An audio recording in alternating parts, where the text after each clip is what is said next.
Hello students, ये आपका subject है सॉफ्टवेयर इंजीनियरिंग और इसमें जो फर्स्ट चैप्टर है वो है इंट्रोडक्शन, जिसमें सबसे पहला टॉपिक है कॉन्सेप्ट ऑफ अ सिस्टम। तो इसमें सबसे पहले आएगा सिस्टम, यानी कि सिस्टम क्या होता है। A system is a group of interrelated components that work together to achieve a common goal. इसका मतलब है कि सिस्टम एक ग्रुप होता है जिसमें सभी कंपोनेंट्स आपस में मिलके काम करते हैं एक गोल को अचीव करने के लिए। A computer is called as a system as all components of a computer work together to achieve a common goal that is processing data. एक एग्जांपल के तौर पे हम देख सकते हैं कि कंप्यूटर एक सिस्टम की तरह है जिसमें सभी कंपोनेंट्स हैं जो कंप्यूटर के वो मिलके काम करते हैं एक कॉमन गोल अचीव करने के लिए। वो गोल कौन सा होता है? प्रोसेसिंग डाटा, मीन्स से डाटा को प्रोसेस करना। नेक्स्ट है there are basic implication in study of a system concepts. इसमें क्या आएगा बेसिकली? पहला आएगा a system must be designed to achieve a predetermined goal. इसका मतलब है कि सिस्टम हम क्यों डिजाइन करते हैं? हम इसलिए सिस्टम को डिजाइन करते हैं कि जो हमारा गोल है हम उसे अचीव कर सकें। Next point is the individual components of a system must be connected to each other and dependent on each other. Next जो हमारा गोल होता है उसमें ये होता है कि हर एक इंडिविजुअल का मतलब है हर एक कंपोनेंट्स जो सिस्टम का है वो एक दूसरे के साथ कनेक्ट हो प्लस डिपेंडेंट हो। क्यों? क्योंकि वो इजीली हम अपना जो गोल है सिस्टम के थ्रू वो अचीव कर सकें। ठीक है।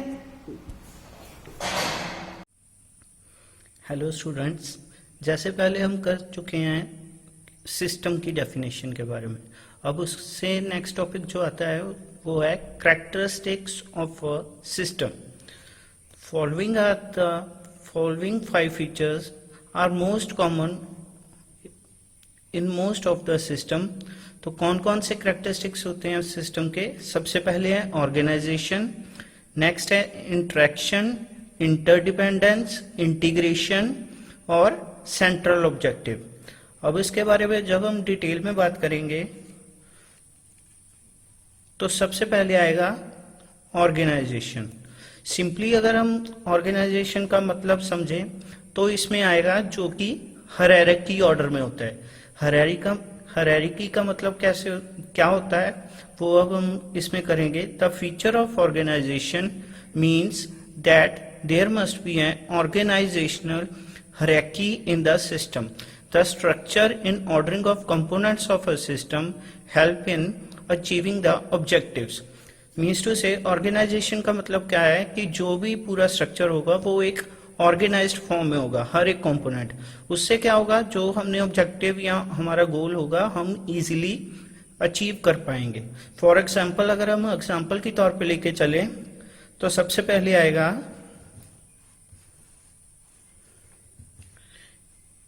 ये देखो, यहां से देखो इन मैन्युफैक्चरिंग इंडस्ट्री, जैसे कि कोई इंडस्ट्री है मैन्युफैक्चरिंग इंडस्ट्री, उसमें क्या होता है चेयरमैन और president sit at the top level of hierarchy. कि सबसे ऊपर प्रेसिडेंट होगा followed by the vice president और वाइस प्रेसिडेंट्स।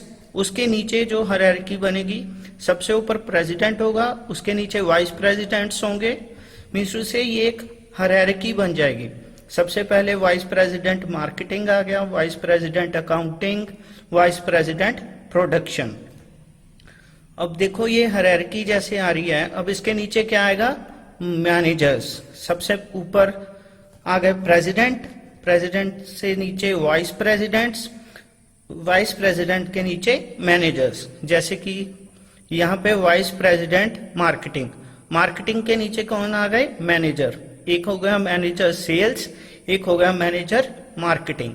नेक्स्ट है वाइस प्रेसिडेंट अकाउंटिंग, अकाउंटिंग के नीचे कौन आ गया? Manager accounting. Next vice president production, production का जो वाइस प्रेसिडेंट है उनके नीचे कौन आ गया? मैनेजर है जो स्टोर्स के हैं। एक साइड आ गया मैनेजर प्रोडक्शन और सबसे नीचे कौन सा आ गया? वर्कर्स, जो काम करते हैं, जो नीचे पूरे काम में होंगे। ठीक है, तो ये एक प्रॉपर हायरार्की होगी। इसका पूरा बनता है ऑर्गेनाइजेशन।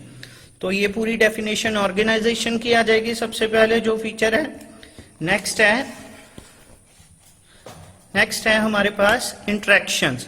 इंटरेक्शन से जैसे आप समझ सकते हो, interaction is the way with each component of a system interact with each other during the normal functioning of a system. अब सिस्टम जैसे हमने पहले ही पढ़ा हुआ है इसके बारे में कि सिस्टम में क्या होता है, सभी मिलके काम करते हैं ताकि हम अपना गोल अचीव कर सकें। इंटरेक्शन में भी उसका वही मतलब है कि इसमें जो भी एक सिस्टम में कंपोनेंट होगा वो दूसरे कंपोनेंट से इंटरेक्ट करेगा जब सिस्टम में फंक्शन होगा। उससे क्या होगा, जो हम गोल अचीव करना चाहते हैं वो इजीली गोल अचीव कर पाएंगे। ये 2 पॉइंट्स हैं। जो नेक्स्ट 2 पॉइंट बाकी पॉइंट्स हैं वो हम नेक्स्ट वीडियो में डिस्कस करेंगे। अगर किसी को इसमें कोई डाउट है स्टूडेंट्स, तो आप मुझे मेरे कांटेक्ट नंबर पे भी कांटेक्ट कर सकते हो। थैंक्स। हेलो स्टूडेंट्स, बाकी जो हमारे टॉपिक्स रहते थे करैक्टरिस्टिक्स ऑफ अ सिस्टम के, अब नेक्स्ट जो पॉइंट है नेक्स्ट है इंटरडिपेंडेंस। जो हमारे बाकी पॉइंट्स थे आज हम उसे डिस्कस करेंगे। करैक्टरिस्टिक्स ऑफ सिस्टम में सबसे पहले है interdependence. The property of interdependence states that the part of an organization depend fully or partially on other parts। इसका मतलब है इंटरडिपेंडेंस का सबसे पहले मतलब ये है कि जो हमारी ऑर्गेनाइजेशन है, जो पार्ट्स हैं, जो कंपोनेंट्स हैं, जो मिलके काम कर रहे हैं, वो एक दूसरे पे डिपेंड होते हैं। ये तो हमें पता है। क्यों होते हैं डिपेंड? क्योंकि हमने गोल अचीव करना होता है।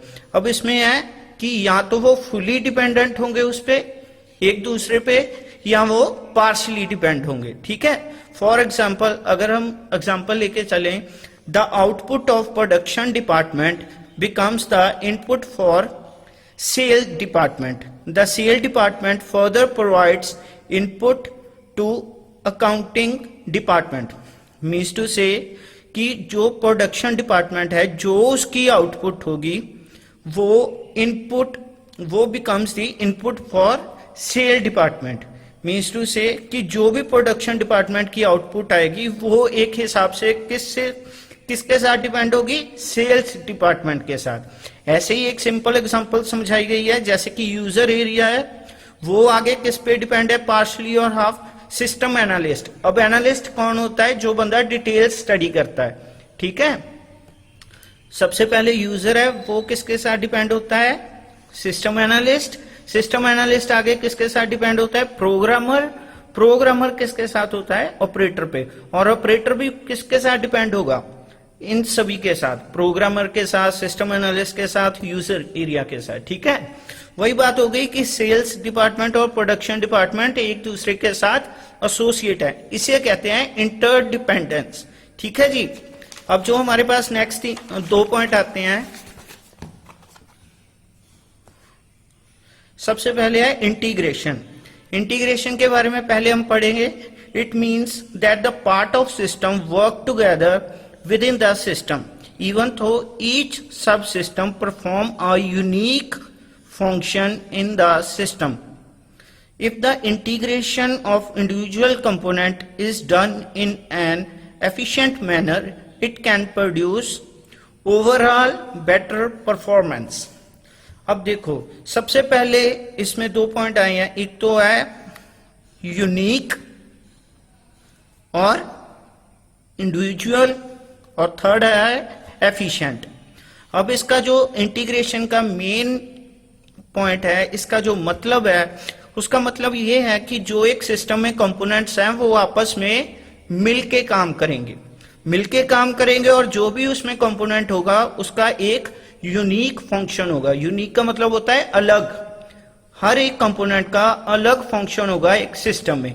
और जब इंटीग्रेशन होगी, इंटीग्रेशन का मतलब होता है इकट्ठा। Integration of individual component is done in an efficient manner. Means to say कि जब सभी कंपोनेंट्स को इकट्ठा करके काम किया जाएगा और उससे इफेक्टिव और एफिशिएंट मैनर में मैनेज किया जाएगा, तो जो हमारी ओवरऑल परफॉर्मेंस आएगी वो अच्छी आएगी। अच्छी आने का मतलब है उसकी एक्यूरेसी भी ज्यादा आएगी, साथ के साथ टाइम कंज्यूमिंग जो है वो कम होगी। टाइम कंज्यूमिंग का मतलब होता है कि जब हम कोई ऑपरेशन परफॉर्म करते हैं या कोई भी कंपनी में काम होता है, उसमें टाइम कितना लगता है, ज्यादा टाइम लगता है, कम टाइम लगता है। अगर इकट्ठे मिलके काम होगा, कंपोनेंट्स इकट्ठे मिलके काम करेंगे उस टीम के सभी मेंबर्स, तो उससे क्या होगा, इजीली काम होगा। ठीक है जी। नेक्स्ट है central objective. Central objective of a system is its main characteristics. This is the reason why all the components of a system are working and why inputs are processed and converted to outputs. अब central objective का मतलब होता है कि जो हमारा main objective है, हमारा मेन गोल है। मेन गोल हमारा क्या है कि जो हमारे सभी कंपोनेंट्स हैं, जो हमारी एक कंपनी है, जो अलग अलग ब्लॉक्स हैं, वो सभी मिलके काम करें और जो हमारा फाइनल गोल है वो हम इजीली अचीव कर सकें। ठीक है जी। Okay, thank you. Hello students, अब जो हमारा नेक्स्ट टॉपिक है वो है कि सिस्टम के एलिमेंट्स कौन कौन से होते हैं। ठीक है, तो topic is elements of system. The following elements of the system are, सबसे पहले जो एक एलिमेंट है वो है इनपुट एंड आउटपुट। इसमें लिखा है कि जैसे है, in the general working of any system the inputs are entered into the system, they are processed by processor and outputs are generated from the system. इसमें है जैसे कि इनपुट एंड आउटपुट है, यानी कि जब हम सिस्टम को इनपुट देंगे, ठीक है, जैसे हम कमांड देते हैं, तो प्रोसेसर जो होगा कंप्यूटर सिस्टम का है जैसे, तो वो प्रोसेस उसे करेगा, उसकी प्रोसेसिंग के बाद जो आउटपुट आएगी वो आउटपुट जनरेट हो जाएगी। सबसे पहला एलिमेंट है इनपुट एंड आउटपुट। नेक्स्ट है प्रोसेसर। अब प्रोसेसर क्या होता है, फॉर एग्जाम्पल हमने इनपुट एक दी है, इनपुट के बाद जो उस पर प्रोसेसिंग होगी वो कौन करेगा, वो करेगा प्रोसेसर। जब प्रोसेसर उस पर प्रोसेसिंग करेगा, फाइनल आउटपुट आएगी। तो ये मेन रूल, ये मेन इंपॉर्टेंट चीज है इसकी, प्रोसेसर की। अब इसके बारे में हम थोड़ा पढ़ लेते हैं। The processor is that element of the system that is actually responsible for converting inputs into outputs. The most important component of a system is processor component. इसमें भी यही लिखा है कि प्रोसेसर सबसे इंपॉर्टेंट है, यही एक एलिमेंट है सिस्टम का जो कि रिस्पॉन्सिबल होता है जो इनपुट हमने इनपुट दी है उसको आउटपुट में कन्वर्ट करने में। ठीक है जी। अब नेक्स्ट जो है उसमें लिखा है कंट्रोल। अब जो कंट्रोल एलिमेंट है इसका क्या रोल है, the control sub system is an element of system that performs the task of decision making. It is the sub system that control the pattern of activities governing input, processing and output. Means to say कि कौन सा task पहले perform करना है, कौन सा task बाद में परफॉर्म करना है। जब हमारे पास इनपुट आ गई है वो प्रोसेसर के पास जाए, उस पर प्रोसेसिंग हो, आउटपुट आए, ये किसके अंडर, एलिमेंट के अंडर होता है, कंट्रोल के अंडर। नेक्स्ट है फीडबैक। फीडबैक का मतलब होता है कि रिस्पॉन्स। तो इसके बारे में हम पढ़ते हैं। इसमें लिखा है achieving control in a system is not static and single step procedure. The control in a dynamic system is achieved by feedback. The dynamic system are system that changes rapidly. अगर हम इसकी सिंपल एग्जांपल लेके चले feedback की, तो ये है कि जैसे डिमांड होगी वैसे ही ये चेंज होगा। यानी फीडबैक सिस्टम जो होता है ये डायनेमिक नेचर होता है। डायनेमिक का मतलब होता है कि जो बिल्कुल एक स्थिर ना चले, डिमांड पे डिपेंड हो। अगर उसकी डिमांड ज्यादा है तो वो इंक्रीज होगा, अगर कम है तो उसकी सप्लाई भी जो है वो कम होगी। ठीक है, फीडबैक में ये आ जाएगा जो बेसिकली डिपेंड करता है फीडबैक पे। और फीडबैक पॉजिटिव भी हो सकती है, नेगेटिव भी। अगर फीडबैक पॉजिटिव होगी तो इसका मतलब ये है डिमांड इंक्रीज होगी। अगर फीडबैक नेगेटिव होगी इसका मतलब है कि जो सप्लाई है और डिमांड है वो डिक्रीज होगी। नेक्स्ट थिंग इज, नेक्स्ट जो एलिमेंट है फ्रेंड, नेक्स्ट जो इसमें एलिमेंट है वो है एनवायरमेंट।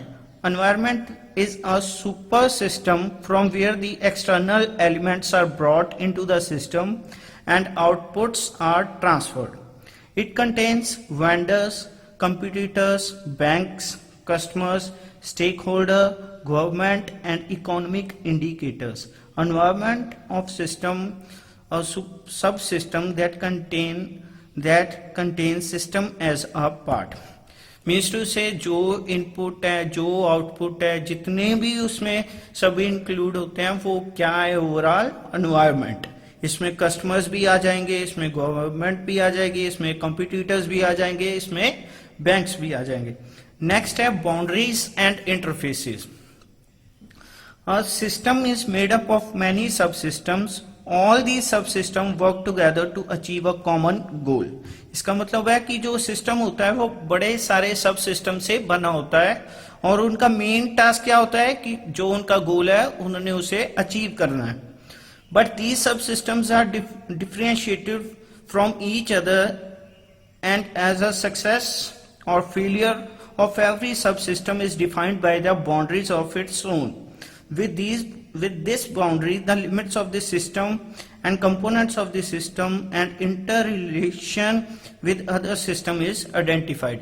Means to say जो एक सुपर सिस्टम होता है उसमें अलग अलग सब सिस्टम्स होती हैं. ठीक है, अब हर एक सब सिस्टम का अलग अलग फंक्शन है, लेकिन हमने क्या करना है, हर एक सब सिस्टम को एक बाउंड्रीज दी हुई है. ठीक है, कि ये वाले सिस्टम का सिर्फ इतना ही रोल है, ये वाले अलग सिस्टम का सिर्फ इतना ही रोल है.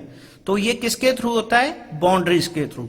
इंटरफेसेस का क्या मतलब होता है कि वो एक दूसरे के साथ.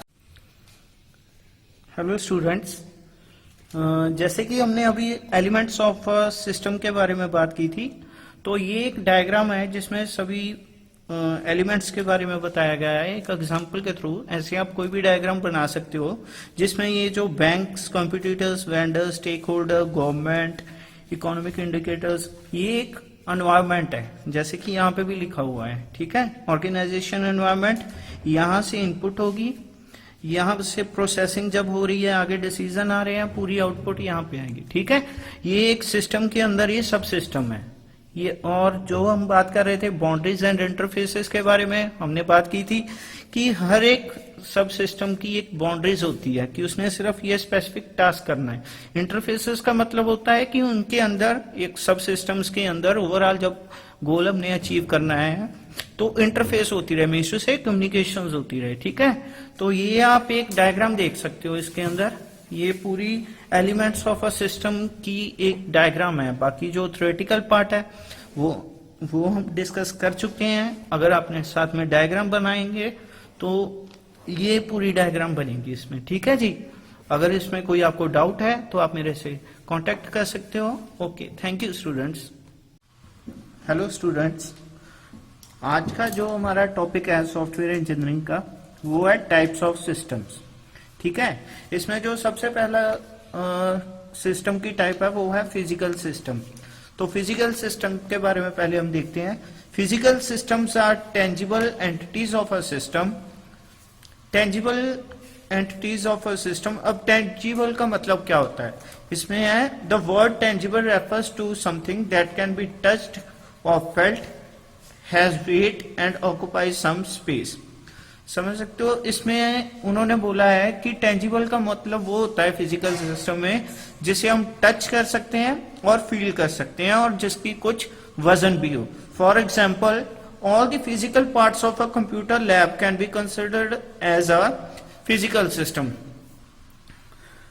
मीन्स टू से कि कंप्यूटर लैब में जो भी फिजिकल पार्ट्स हैं, एग्जाम्पल के तौर पे टेबल्स हैं, चेयर हैं, कंप्यूटर्स हैं, networking devices like modem, hubs और राउटर, ये जितने भी हैं ये सभी फिजिकल सिस्टम में आएंगे. ठीक है, फर्स्ट टाइप हो गई हमारे पास सिस्टम की फिजिकल सिस्टम. नेक्स्ट है अब्स्ट्रैक्ट सिस्टम. अब जो नेक्स्ट टाइप है सिस्टम की अब्स्ट्रैक्ट सिस्टम, अब हम इसके बारे में पढ़ते हैं कि इसे क्या कहते हैं, अब्स्ट्रैक्ट सिस्टम कौन से होते हैं. अब्स्ट्रैक्ट सिस्टम्स आर कंसेप्चुअल और they do not exist in the physical form. For example, a computerized virtual pilot training program is used to train pilots about controlling the various function of aircraft plane. The abstract system can be a simple set of formulas or it may be virtual representation of actual system. अब abstract system उस system को बोलते हैं जो कि actual physical में नहीं exist करता है, यानी जिसके हम touch नहीं कर सकते, जिसका कोई वजन नहीं होता है, उसे हम abstract system बोलते हैं. मिसू से इसमें सिर्फ इंस्ट्रक्शंस आती हैं. फॉर एग्जांपल आपने सुना होगा आर्टिफिशियल इंटेलिजेंस होती है जिसमें एक डुप्लीकेट एनवायरनमेंट प्रोवाइड किया जाता है. तो वो ज्यादातर कहाँ पे यूज होता है? जब हम पायलट्स को ट्रेन करते हैं, ठीक है, ट्रेनिंग के लिए, एयरक्राफ्ट ट्रेनिंग के लिए, तो कुछ प्रोटोकॉल्स होते हैं, इंस्ट्रक्शंस होते हैं, वो सारे किस में आएंगे? एब्स्ट्रैक्ट सिस्टम में. नेक्स्ट जो सिस्टम की हमारे पास टाइप है वो है नेचुरल सिस्टम. अब नेचुरल सिस्टम कौन से होते हैं? Natural systems are system created by nature, जो कि नेचर की तरफ से बनाए गए हैं, उससे हम बोलते हैं नेचुरल सिस्टम. कौन कौन से हैं वो? You must have heard about the solar system, geological system, rain system, monsoon system, energy system. These are the some of examples of natural systems. अब इसमें लिखा हुआ है कि जिसने नेचुरल सिस्टम उससे बोलते हैं कि जो नेचर द्वारा क्रिएट किए गए हैं. उनमें से कौन कौन से हैं लिखा हुआ है, जैसे कि रेन सिस्टम हो गया, मॉनसून सिस्टम हो गया, एनर्जी सिस्टम हो गया. ये सभी किसकी एग्जांपल्स हैं? नेचुरल सिस्टम की. अब नेक्स्ट जो है मैन मेड सिस्टम. एक और टाइप है सिस्टम की man made system. Man made systems are created by human beings, जो कि इंसानों के द्वारा बनाए गए सिस्टम है, उसे हम बोलते हैं मैन मेड सिस्टम. इसके एग्जांपल्स अगर हम लेके चले मैन मेड सिस्टम के, सबसे पहली एग्जांपल है एजुकेशन सिस्टम. नेक्स्ट है telecommunication system. Third manufacturing system, यानी कि ये इंसानों द्वारा बनाए गए सिस्टम है, इसे हम बोलते हैं मैन मेड सिस्टम. लास्ट जो टाइप है इसमें है ओपन एंड क्लोज्ड सिस्टम. सबसे पहले हम पढ़ेंगे ओपन सिस्टम. ओपन सिस्टम कौन सा सिस्टम होता है? Open system is a type of system that has many interferences with its environment. Such system interact with other systems. They receive input from outside and deliver output to outside. जैसे कि सबसे पहले हमने पढ़ा था कि बाउंड्रीज एंड इंटरफेसेस पढ़ा था हमने एलिमेंट्स ऑफ अ सिस्टम में. उसमें बताया गया था कि एक सिस्टम के अंदर कितने सारे सब सिस्टम होते हैं, ठीक है. तो एक सब सिस्टम दूसरे सब सिस्टम के साथ इंटरेक्ट करता है, किसके लिए? ताकि गोल अचीव कर सके. तो ओपन सिस्टम में वही चीज है कि इंटरफेसेस होती हैं बाकियों के साथ. अब ओपन सिस्टम हो गया. एक और टाइप है क्लोज्ड सिस्टम. क्लोज सिस्टम के बारे में अब हम पढ़ेंगे. Close system are those system that are isolated completely from environment and never interact with any other system. In fact a completely closed system only exist in theory. अब close system वो system होते हैं जिसने किसी भी सब system के साथ या किसी के साथ इनकी कोई इंटरेक्शन नहीं होती है. ये सिर्फ एक प्रोटोकॉल्स होती हैं, एक थ्योरी होती है जिसमें सिर्फ इंस्ट्रक्शंस होती हैं. ये वाले सिस्टम ने किसी के साथ कोई कम्युनिकेशन नहीं होती है. ये सिर्फ एक थ्योरी टाइप होती है जिससे जो सिस्टम के बाकी एम्प्लॉयज हैं उन्होंने इसे रीड करके जस्ट फॉलो करना है, ठीक है. ओके स्टूडेंट्स, अगर आपको कोई डाउट है तो आप कांटेक्ट कर सकते हो मेरे से.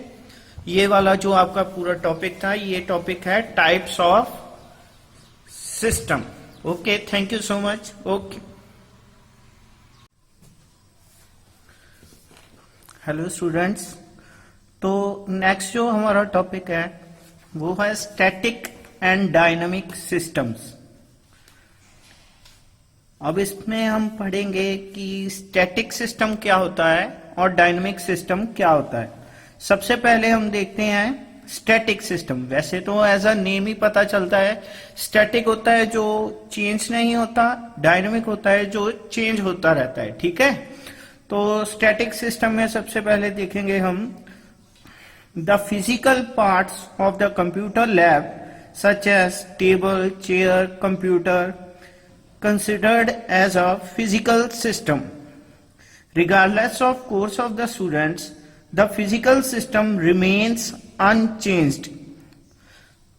Whether semester 2 students are using them or semester 4 students are using them, you can count the number of chairs, tables, computers and other devices in your lab. This way it's an example of static physical system. इससे पता चलता है कि physical system जो है वो कौन से होते हैं, जैसे हमने पहले पढ़ चुके हैं, जिसे हम टच कर सकते हैं, जिसका वेट होता है, वो होता है फिजिकल. और फिजिकल सिस्टम इसमें क्या आएगा, जैसे कंप्यूटर लैब है, ठीक है, उसमें जितने भी टेबल्स हैं, चेयर्स हैं, कंप्यूटर्स हैं, वो एक लैब में है, वो चेंज थोड़ी होंगे, चाहे सेमेस्टर सेकंड के बच्चे वहां पे आ जाएं, चाहे सेमेस्टर फोर्थ के बच्चे वहां पे आ जाएं, वो तो सेम ही रहेंगे. ठीक है, तो ये एक एग्जांपल हो गई स्टैटिक फिजिकल सिस्टम की. अब आते हैं डायनामिक सिस्टम. डायनामिक सिस्टम में है a computer is also a physical system but it is not static system. क्यों नहीं है static system? Because number and types of software applications, user or system files varies as a part requirement of the user. For example के तौर पे अगर हम देखें, a student of semester 1 may use a computer to run a program in C. A student of semester 4th may use it for running a Java program. कहने का मतलब है कि स्टैटिक तो वो है, चलो ठीक है, एक फिजिकल पार्ट है जो कि स्टैटिक है, कि नंबर ऑफ कंप्यूटर तो सेम रहेंगे, लेकिन जो कंप्यूटर के अंदर सॉफ्टवेयर है वो तो अलग होंगे ना, डायनामिक.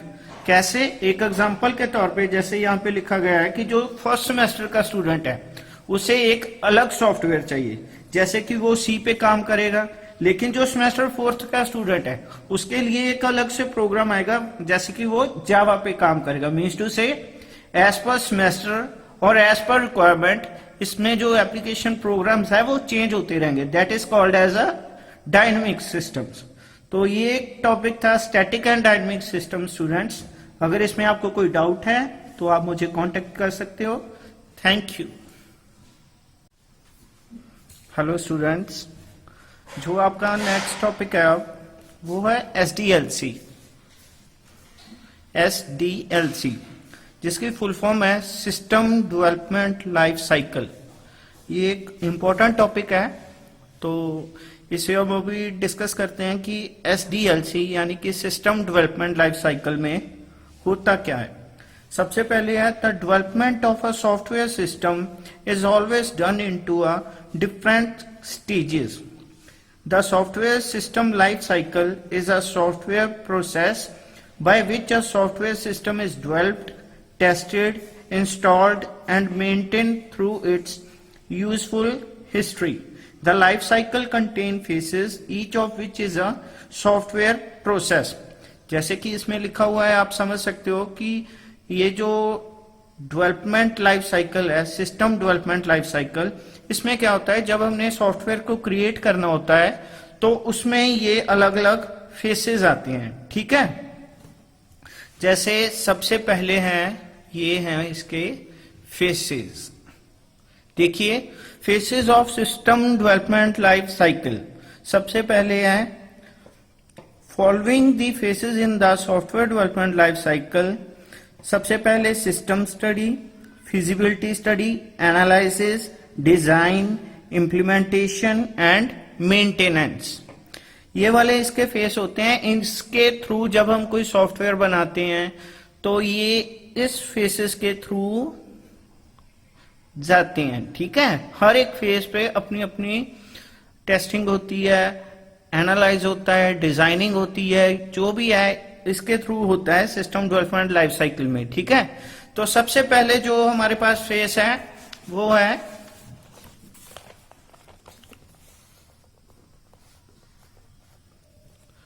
System study. इसमें जैसे कि हाईलाइट करके लिखा हुआ है व्हाट इज द प्रॉब्लम. कहने का मतलब है कि जो सिस्टम स्टडी है इसमें एक्चुअल में जब हमने कोई सॉफ्टवेयर क्रिएट करना है या सिस्टम क्रिएट करना है, इस फेस में हम पहले देखते हैं कि प्रॉब्लम क्या है, जो हमें सोल्यूशन चाहिए, क्या प्रॉब्लम है, हम इसमें यही आइडेंटिफाई करते हैं।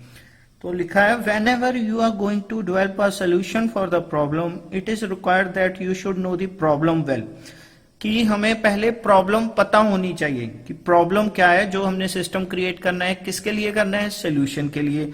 For example, a publisher may need a system that should reflect the accurate status about sale and stock of all book published by him. For this, an analyst will have to conduct an initial investigation. Example के तौर पे उन्होंने बताया कि अगर कोई publisher है तो वो पहले एनालाइज करेगा कि कितनी सेल हो रही है, कितना स्टॉक है, कितना पब्लिश उसने करना है। तो ये किसके थ्रू होगा, एनालिस्ट के थ्रू। अब हम आगे इसके बारे में भी पढ़ेंगे, लेकिन वैसे मैं आपको बता देता हूं, एनालिस्ट होता है जो एनालाइज करता है, एनालाइजर। इसका मतलब होता है डिटेल स्टडी, पूरी डिटेल स्टडी करनी, जो भी ऑपरेशंस है। हाँ जी, हमारे पास ये प्रॉब्लम है, हमें ये सोल्यूशन चाहिए, तो ये वाले फैक्ट्स हैं। तो ये किसकी ड्यूटी होती है, एनालिस्ट की। अब इसके आगे जो नेक्स्ट फेस आता है वो है, अभी आप देख सकते हो इसमें, ये देखिए फिजिबिलिटी स्टडी। बेसिकली जो फिजिबिलिटी स्टडी है इसमें मेजर किया जाता है कि जो हमने फर्स्ट फेज के बाद, सिस्टम स्टडी के बाद, व्हाट इज द प्रॉब्लम के बाद नेक्स्ट फेज जो आता है कि सिस्टम हमने क्रिएट करना है, कि उसके बजट कितना होगा, कॉस्ट कितनी होगी। फिजिबिलिटी स्टडी में ये देखा जाएगा। अब हम इसके बारे में पढ़ते हैं। Feasibility study is the second phase of system development life cycle. The feasibility study focus on 3 main question. 3 बातों पे मेन फोकस करती है फिजिबिलिटी स्टडी। सबसे पहले,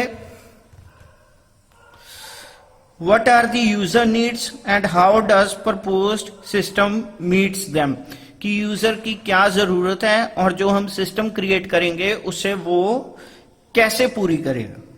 second is what resources are available for system, कि हाँ जी हमने जो सिस्टम क्रिएट करना है उसके लिए हमारे पास अवेलेबल रिसोर्सेज कौन कौन सी हैं।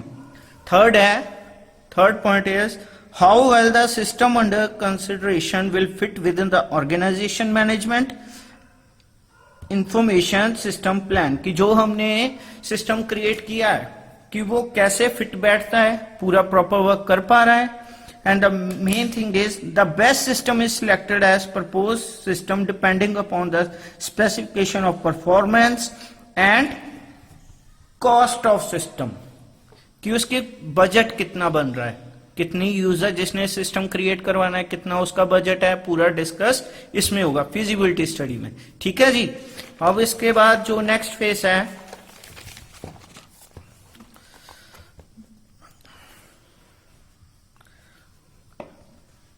एनालिसिस।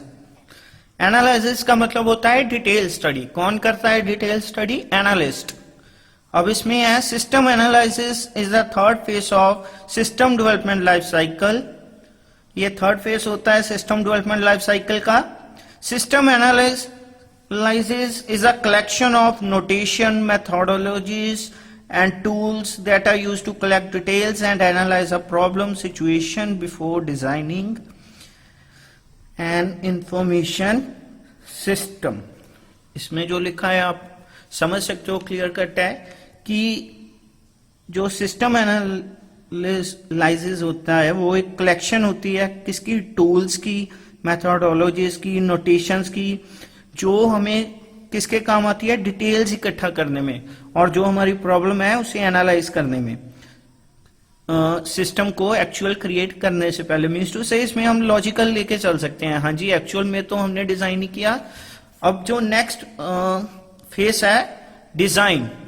लॉजिकल तो एनालिसिस में आ गया, लेकिन जब हमने एक्चुअल में करना है वो किस में आएगा, फिजिकल डिजाइन में, तो वो डिजाइन फेस में। इसमें पढ़ते हैं Design is the fourth phase of system development life cycle. Design is the most creative and challenging phase of the system as it has to describe the final system that is to be designed and implemented.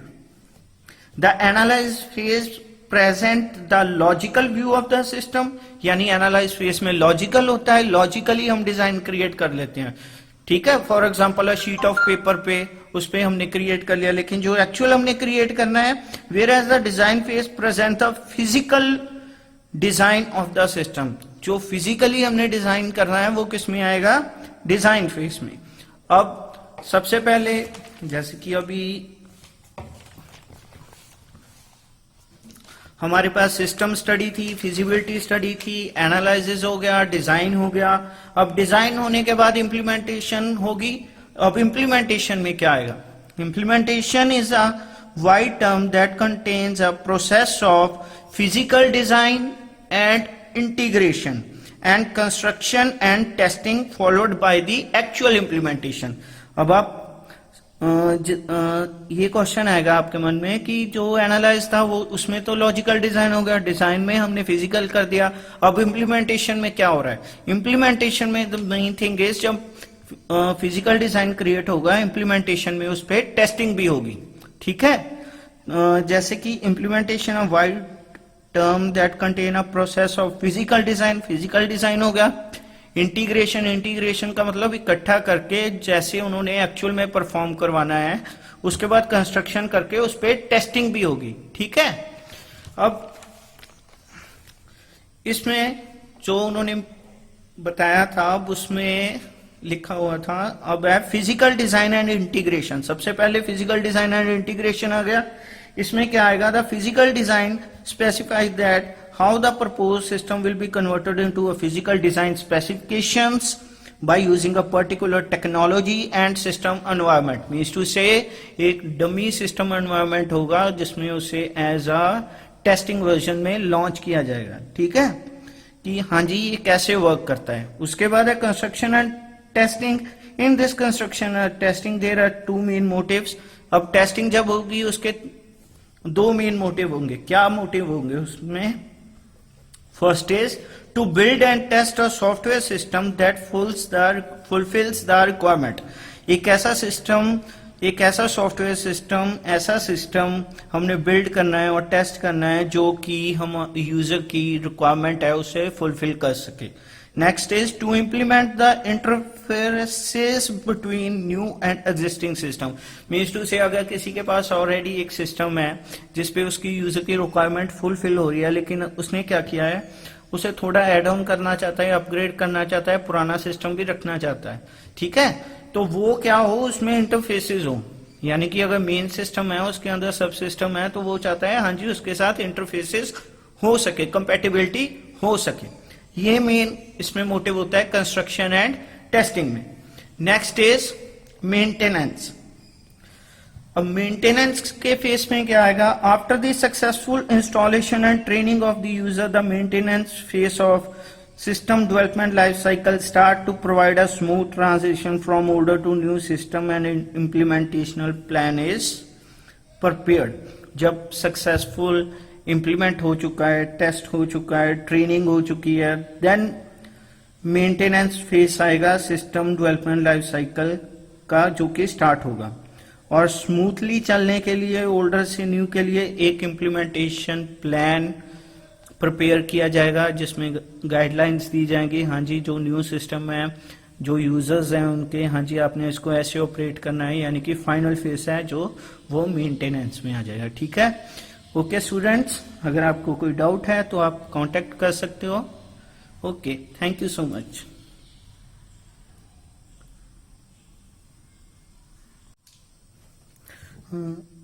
Hello students, पहले हमने जो topic discuss किया था वो था faces of system development life cycle, ठीक है। तो हर एक फेस को हमने ऑलरेडी डिस्कस कर चुके हैं, लेकिन उसका जो एक डायग्राम थी वो हम इसमें करेंगे। ये है इसकी डायग्राम जिसमें पूरा बताया गया है। सिस्टम स्टडी स्टार्ट होती है, feasibility study, system analysis, system design, coding, testing, implementation, maintenance, ठीक है जी।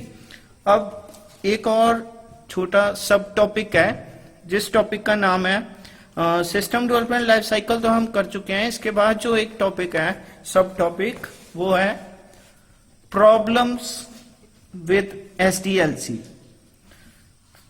तो कौन कौन सी प्रॉब्लम्स हैं? सबसे पहले जैसे यहाँ पे लिखा हुआ है, following are the main problems of a system development life cycle SDLC। कौन कौन सी हैं? सबसे पहले बॉटम अप इम्प्लीमेंटेशन। तो इसे हम एक बार देखते हैं। When system development life cycle is used in developing a system, the design have to follow bottom up integration. तो सबसे पहले जब भी कोई सिस्टम डेवलपमेंट लाइफ साइकिल में हम कोई सिस्टम डेवलप करते हैं तो डिजाइन में सबसे पहले क्या फॉलो करना पड़ता है? Bottom up integration. अब ये तो हो गया, लेकिन इसका मतलब क्या होता है बॉटम अप इंटीग्रेशन का? The term bottom up integration means we first develop small modules that are individually का मतलब single built and tested. Means to say bottom up integration में ये चीज होती है कि सबसे पहले हम छोटे छोटे मॉड्यूल्स तैयार करते हैं, तैयार करने के बाद उसे टेस्ट करते हैं। हर एक मॉड्यूल, पहले छोटा मॉड्यूल क्रिएट होता है, उसके बाद हम उसे टेस्ट करते हैं, फिर उसके बाद एक और नया मॉड्यूल क्रिएट होता है, उसे टेस्ट करते हैं। तो इससे क्या होगा? टाइम कंज्यूमिंग ज्यादा, यानी कि टाइम ज्यादा लगेगा। With this approach the project are usually delayed and there is nothing to show to the user at the time of testing. Delayed का मतलब वही होता है कि अगर एक मॉड्यूल पहले बनेगा, फिर उसे टेस्ट करेंगे, फिर नेक्स्ट मॉड्यूल बनेगा, फिर टेस्ट करेंगे, तो इससे क्या होगा कि प्रोजेक्ट जो है वो थोड़ा टाइम कंज्यूमिंग हो जाएगा। अगर हमसे यूजर देखना चाहेगा तो ओवरऑल प्रोजेक्ट हम नहीं दिखा सकते, जितना मॉड्यूल बना है पिछला वही फिर यूजर देख सकता है। ठीक है, एक तो ये प्रॉब्लम होगी SDLC की।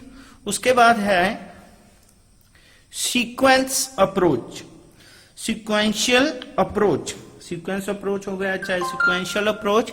इसमें क्या होता है? It follows the sequence and only start working on next phase when first phase is completed. इसमें भी यही बात आती है कि जब पहले एक फेज कंप्लीट होगा उसके बाद ही नेक्स्ट फेज स्टार्ट हो पाएगा। ठीक है, यानी कि अगर हमने नेक्स्ट फेज स्टार्ट करना है तो पहले हमारा पिछला फेज कंप्लीट होना चाहिए पूरा, तभी नेक्स्ट फेज स्टार्ट होगा। ये आ गई प्रॉब्लम SDLC में। नेक्स्ट है high maintenance cost. High maintenance cost में क्या आएगा कि जैसे किसी यूजर की रिक्वायरमेंट ज्यादा है लेकिन उसका बजट कम है, लेकिन उसकी जो रिक्वायरमेंट है वो कम वाले बजट से नहीं कंप्लीट हो सकती, तो उसमें क्या होगा? हाई मेंटेनेंस कॉस्ट आएगी। प्लस अगर कोई उसका सिस्टम ओल्ड है, वो उसे अपग्रेड करवाना चाहता है, अपडेट करवाना चाहता है, तो उसमें भी उसकी कॉस्ट लगेगी।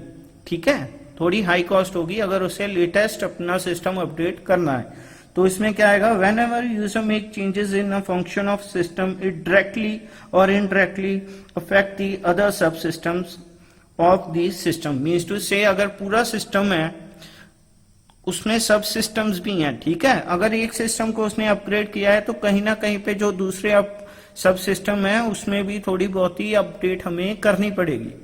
ठीक है, तो उसके लिए क्या होगा? जो हमारी मेंटेनेंस कॉस्ट है, टेस्टिंग होगी, सारा कुछ होगा, तो वो थोड़ी इंक्रीज होगी। ये तीन इसकी प्रॉब्लम्स हैं। सबसे पहले जो मेन तीन है, बॉटम अप इम्प्लीमेंटेशन हो गया, सिक्वेंशियल अप्रोच हो गया, हाई मेंटेनेंस कॉस्ट हो गया। ठीक है, ओके, थैंक यू। अगर आपको इसमें कोई डाउट है तो आप मुझसे कांटेक्ट कर सकते हो। Okay, thank you students.